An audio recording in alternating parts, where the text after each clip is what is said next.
오늘은 누가복음 12장 40절로부터 44절 말씀을 중심으로 해서 그러므로 준비하고 있으라라는 제목으로 은혜를 나누고자 합니다. 많은 사람들이 중국에를 가면은, 부경을 가면은 이제 제일 많이 보는 것이 자금성이라고 하는 성과 또 왕궁이죠. 그 다음에 만리장성입니다. 자, 이 만리장성이라고 하는 것은 한족들이 흉노족과 몽골족 같은 북방 민족으로부터 침략을 막기 위해서 만든 것인데, 길이가 기니까 만리장성이지요. 얼만큼 되냐면 3,000km 정도나 되고, 높이는 9m, 두께는 5m 정도라고 하니까 그 규모를 상상할 수 있을 것입니다. 자, 그렇다면 이 한족들이 북방의 민족들이 침략을 막기 위해서 이렇게 거대한 장벽을 쌓았으니까, 자, 이렇게 철저한 준비를 했으니까 안전할까요? 아닙니다. 적들이 계속해서 진입해서 그 북방 민족들로부터 시달렸다고 합니다. 그러면 이렇게 만리장성을 쌓았는데도 어떻게 그들이 쳐들어왔느냐? 문제는 언제나 그렇듯이 사람이거든요. 만리장성에는 여러 개의 관문이 있는데 이곳을 지키는 문지기가 뇌물을 받고 문을 열어줬기 때문에 북방의 민족들이 쳐들어와서 한족들을 괴롭혔다 하는 것입니다. 자, 우리 신앙생활도 마찬가지입니다. 지난날 우리들이 받았던 그 은혜가 우리를 계속해서 지켜주고 보호해주고 또 우리가 믿음의 사람으로 살아갈 수 있도록 힘을 주는 것은 아닙니다.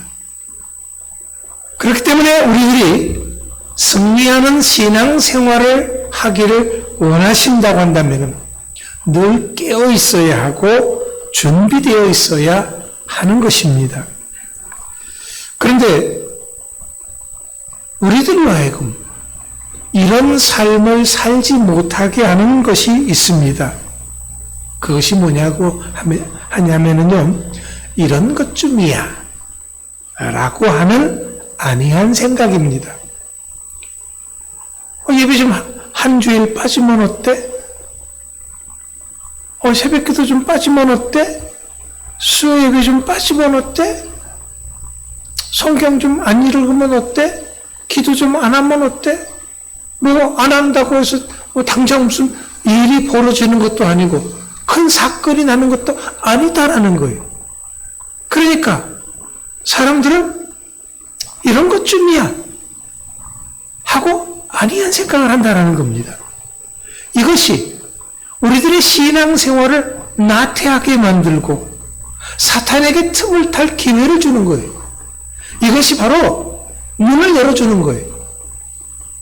오늘날 우리 믿음의 사람들은 자신들은 준비를 하나도 안 하면서 막상 문제가 터지면 하나님을 탓할 때가 참 많이 있습니다.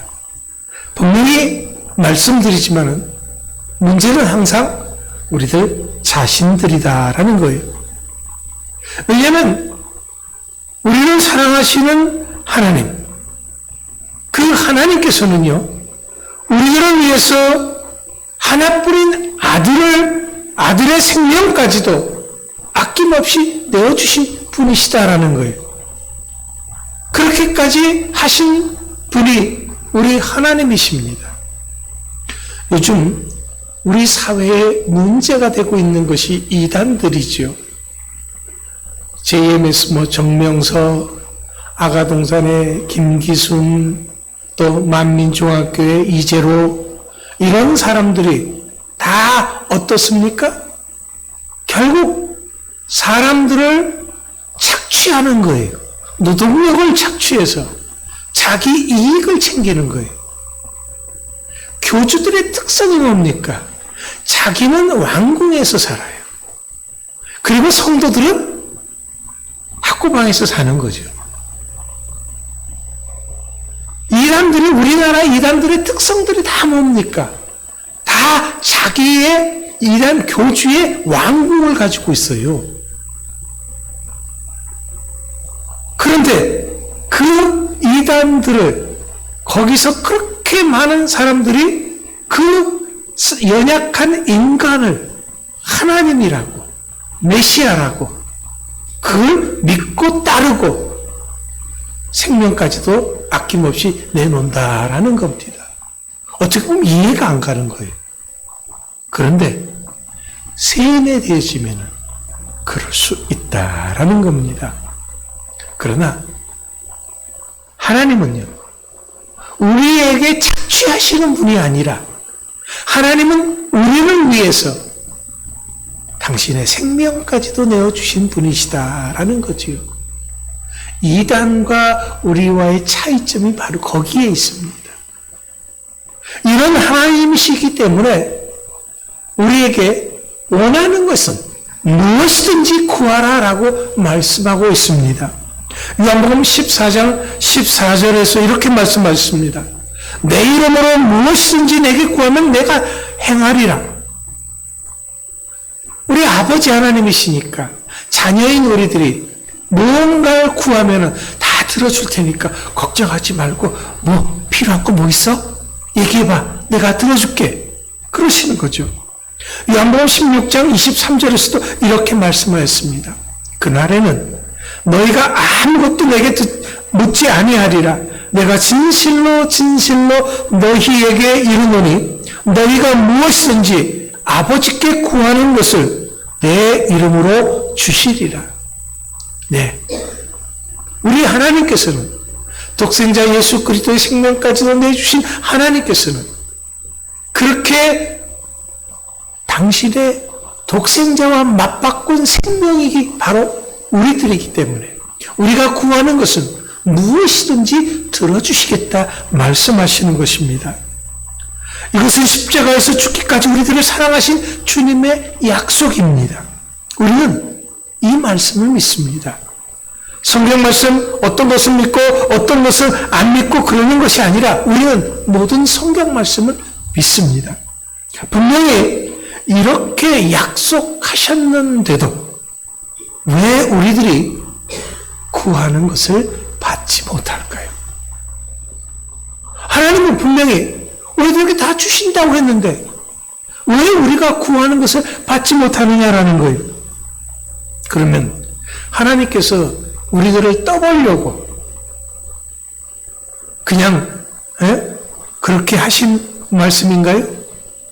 하나님께서 줄 마음이 없으시면서도 우리 기도를 들어줄 마음이 없으시면서도 괜시리 하는 소리인가요? 아닙니다. 우리 하나님은 우리에게 빈말하시는 분이 아닙니다. 그럼 왜? 그것은요, 우리들이 구하지 않고 우리들이 받을 준비가 되어 있지 않아서 그런 것입니다. 시편 81편 10절로부터 11절 말씀에 이렇게 말씀하셨습니다. 나는 너를 애굽 땅에서 인도하여 낸 여호와 네 하나님이니 내 입을 크게 열라. 내가 채우리라 하였으나 내 백성이 내 소리를 듣지 아니하여 이스라엘이 나를 원하지 아니하였도다. 이 말씀 속에서 하나님이 우리들에게 지적하시는 것이 무엇입니까? 무엇보다도 우리들이 하나님의 말씀을 듣지 않았다는 거예요. 하나님의 약속을 믿지 못했습니다. 하나님의 말씀대로 구하지 않았습니다. 또한 받을 준비가 되어 있지도 않았다라는 거지요. 그렇기 때문에 하나님이 예비하신 놀라운 은혜와 축복들을 받지 못했던 것입니다. 하나님이 줄 마음이 없어서가 아니었다라는 거죠. 자, 그렇다면 우리가 어떻게 해야 됩니까? 우리가 믿는 하나님은 너 내 말 듣지 않았지. 내가 하란 대로 하지 않았지. 그러니까 이제는 난 몰라. 네 멋대로 해. 하고 우리를 내팽개치는 하나님이 아닙니다. 그 어떤 상황 속에서도 우리들을 향하신 그 사랑을 조금도 늦추지 않는 하나님이십니다. 우리들이 계속 반복되는 실수와 죄악에도 불구하고 기회를 주시는 하나님인 줄 믿으시기 바랍니다. 그렇기 때문에 우리들이 지금 이렇게 살아있는 것이고 우리들이 지금 이렇게 여기 와서 예배드리고 있는 거예요. 만약 우리들이 조금이라도 잘못하면 하나님이 심판하신다 그러면 하나님이 우리들의 생명을 벌써 가져가셨겠죠. 그런데도 우리들이 계속해서 실수하고 계속해서 잘못하는데도 불구하고 여전히 우리들을 안타까운 마음으로 지켜보시고 사랑해 주시고 또 우리들에게 기회를 주시는 하나님이신 것을 믿으시기 바랍니다. 왜? 우리가 하나님의 자녀들이거든요. 여러분들의 자녀가 조금 잘못한다고 해서 야, 너 그렇게 내 말 안 들으니까 이제부터 넌 내 자식 아니야. 나 몰라. 사람은 그렇게 자식을 내팽개칠 수 있습니다. 요즘 우리 방송을 보면은요, 참 인간이 얼마나 무서운 존재인지 자식들을 그렇게 어떻게 학대하느냐라는 거죠. 정말 너무너무 마음이 아픈 거예요. 어떻게 그렇게 사랑스러운 아이들에 대해서 그렇게 매를 때리고 굶기고 하느냐라는 겁니다. 예, 인간의 부모는 그럴 수 있습니다.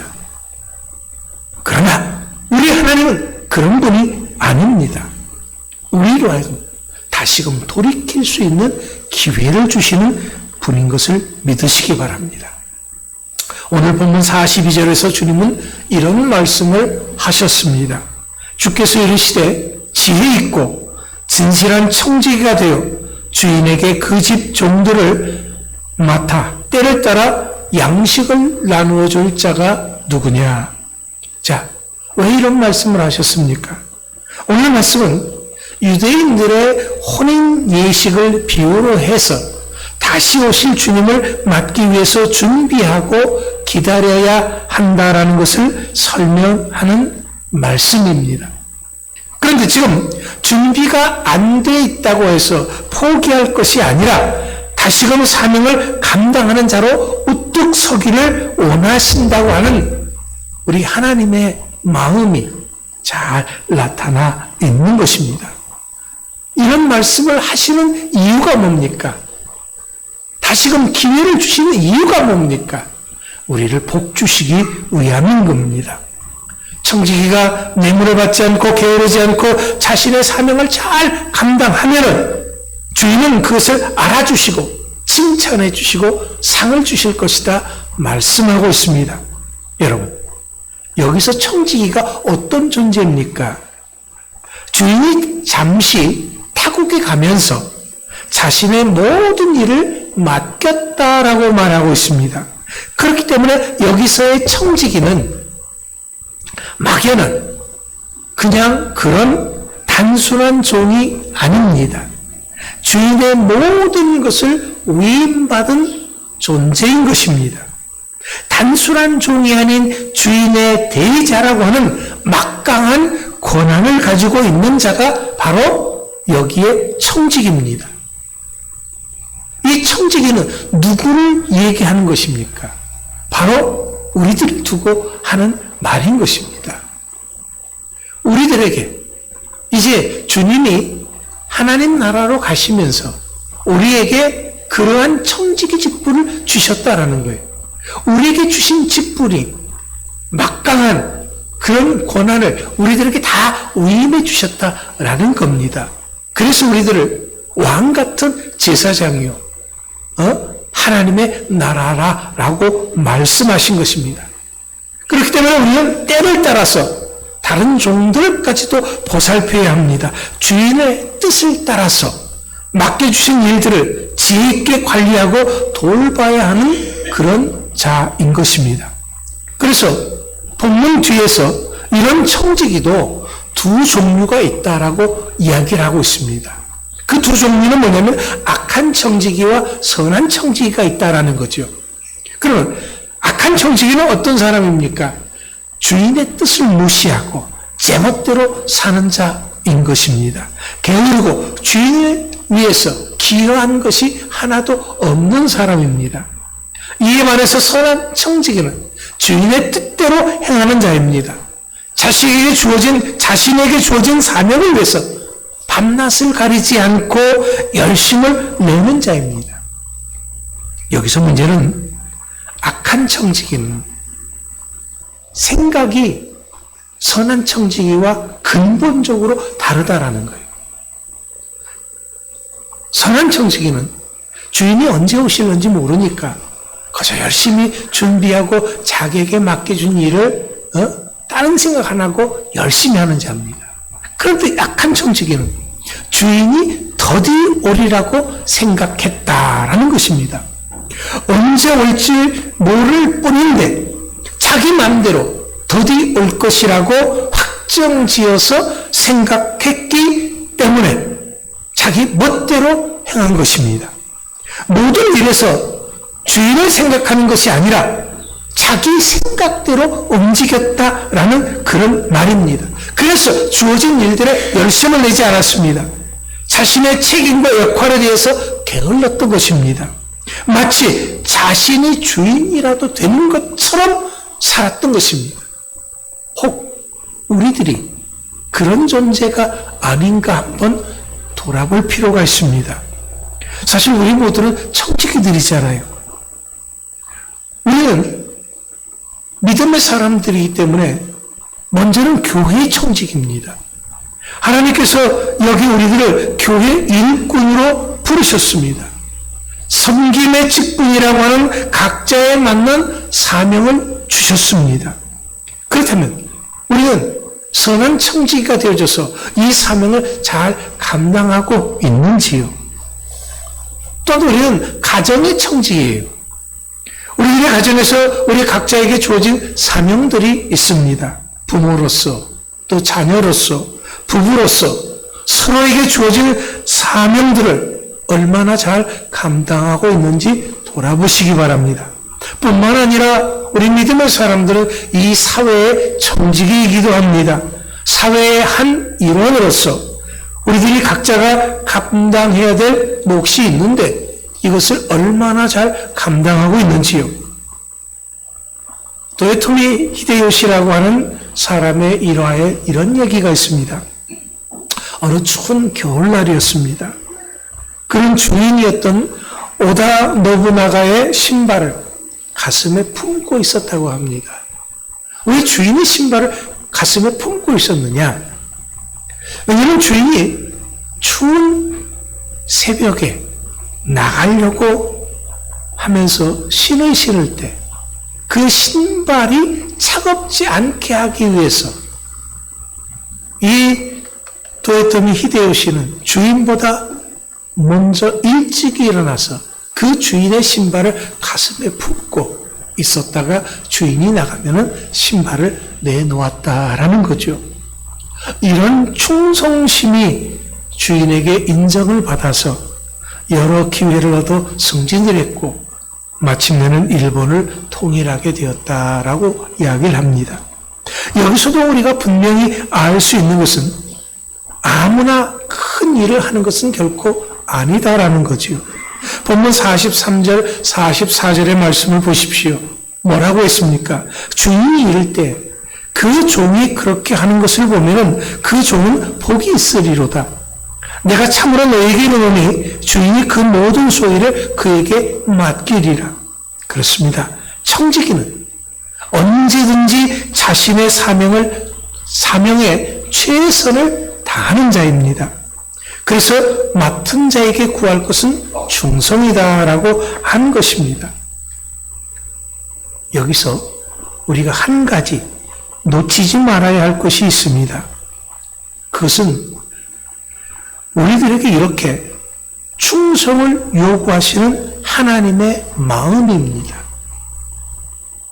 자, 사실 하나님은 우리들의 손길이 하나도 필요한 것이 없는 그런 분입니다. 왜? 전지전능하신 하나님이시잖아요.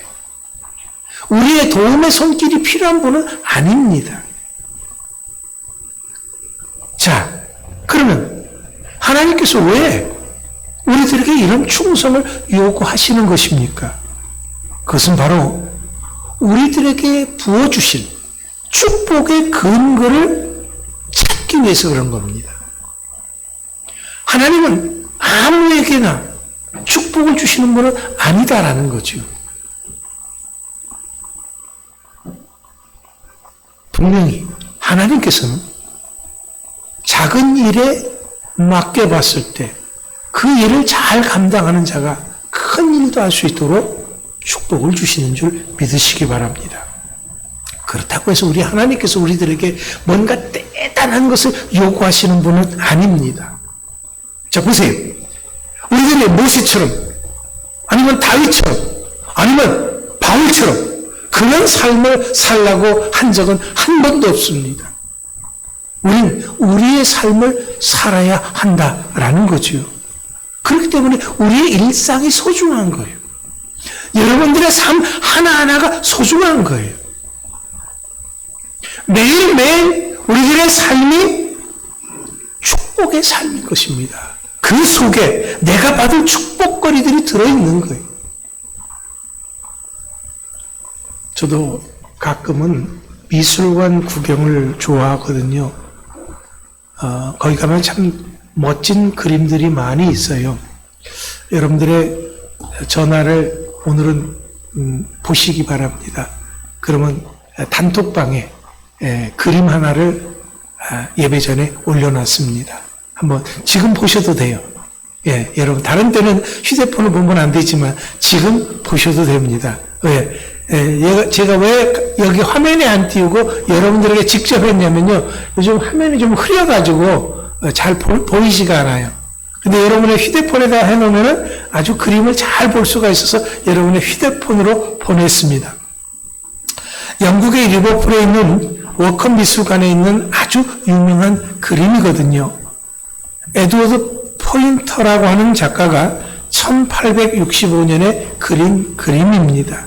제목이 충성, 죽을 때까지 충성, 이런 제목입니다. 이 그림은 이탈리아 폼페이 유적지에서 발견된 한 완전무장한 군인을 그린 그림입니다. 폼페이 최후의 날, 그러니까 폼페이 화산이 폭발하던 날입니다.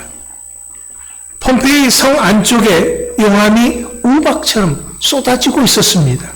그런데 이런 환란 속에 성문을 묵묵히 지키고 있는 병사가 있습니다. 병사의 시선은 화산을 향하고 있지만 이런 최악의 상황에서도 그는 꼼짝하지 않고 성문을 지키고 서 있는 그림입니다. 그러니까 충성이라고 하는 것은 그 어떤 상황 속에서도 자신의 책임을 다하는 것입니다. 그래서 우리 주님은 우리들에게 맡은 자에게 구할 것은 충성이다라고 하셨던 것입니다. 이것은 나를 향하신 주님의 말씀이 옳고 그른지를 따질 것이 아니다라는 거예요. 나의 할 일은 그저 맡겨주신 그 일을 온전히 잘 감당하는 것일 뿐입니다. 왜냐하면 이것이 나의 축복거리가 되기 때문에 그렇습니다. 여러분, 알고도 준비하지 않으면 책망만 받습니다. 모든 일에 우린 깨어 있어야 합니다. 혹시 여러분들 이런 불평 한번 해보신 일이 있는지 모르겠어요?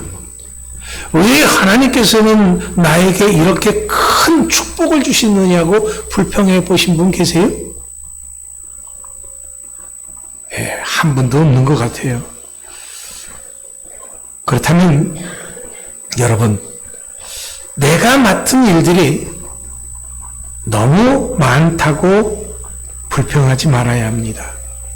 부담스럽다고 하지 말아야 합니다. 투덜대지 말아야 합니다. 왜냐하면 하나님은 많이 받은 자에게 많은 것을 요구하시기 때문에 그렇습니다. 우리는 많이 받았고 앞으로도 또 많이 받을 그럴 사람들이다라는 거예요.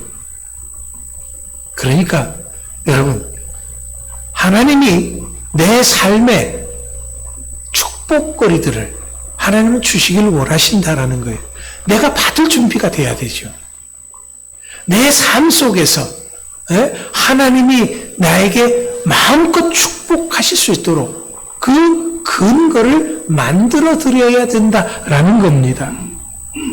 그렇다면 여러분 기억하십시오. 나는 지금 무엇을 준비하고 있습니까? 하나님은 우리들에게 복 주시길 원하시는데 나는 하나님의 축복받기에 합당한 삶을 살고 있습니까?